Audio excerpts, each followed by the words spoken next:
guys, I'm gonna take you guys on a little sensory bottle journey today. So I have a brand new product called the Calm Down Corner Kit, and in there we have a resource for sensory bottles. So this is my little resource on sensory bottles. Sensory bottles are a great fun way. You can do this with the kids. To be able to use them in your cozy corner or like a calm down corner, whatever you call it, a place where they can have a quiet time and be able to relax and calm their bodies. If you are on my email list, check out for a future email, and this will be a part of that email out, but I'm not going to tell you what day it is. So you can do a soap base, you can do a water base. There is a mineral water one that I just tried out and it actually came out pretty cool, or you can do an oil based one. So my suggestion to you would be, if you're going to do this, fill it halfway with whatever base you want and then put some stuff in there. This is definitely like a trial and error, and don't put too much in at one time because you might put too much water in and then you have no place to put the stuff, and it really depends on what you want. So some of the variables is like how fast you want the liquid to go, how slow you might want it to go, what you want in there. Pretty much you can put almost anything in.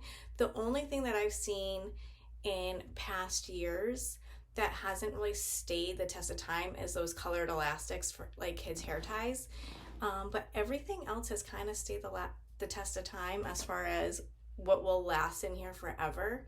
And then when you're done, you want to make sure that you use hot glue gun, or you could do some super glue, anything that's going to keep it sealed so your kids don't open it up and then dump it out in the classroom, because we don't need that.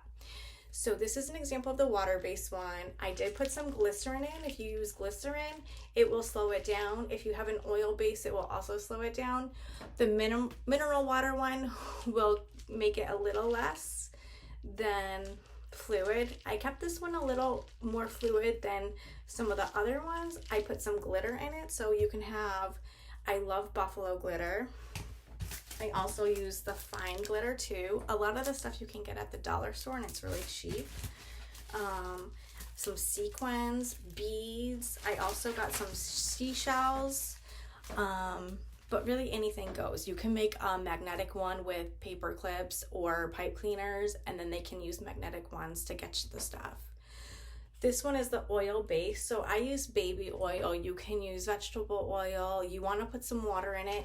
This one flows a little slower. You will see because of the oil, this is where the oil is, and it will stick with the glitter, but these have some buttons in them as well. So anything that you like, you can definitely put it in. These are it's a fun activity. This one has some soap in it. No, this is the mineral water. I think I did put some glycerin in this. This one is nice. This one I did a little dark. You can use food coloring. You can also use watercolors to color the water. And then this one is the soapy one. This one I kind of kept like almost like an ocean and put some beads in it. So these bottles I had got at Amazon. It was like a 12-pack. The Voss water bottles that are plastic are perfect. But you can find any water bottle that you would like, but you want it to be a little thicker because you want it to last. Just my advice. If you're gonna send them home, the small Poland Springs bottles are great for like the young toddlers, or you can just get like the small 12-ounce bottles to be able to use if you're gonna send them home.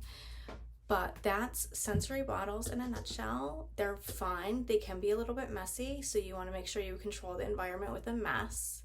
However, sensory bottles in the classroom can be very beneficial, especially when kids need to calm down. It's a great way to calm down, and it's a great tool that I use in my classroom.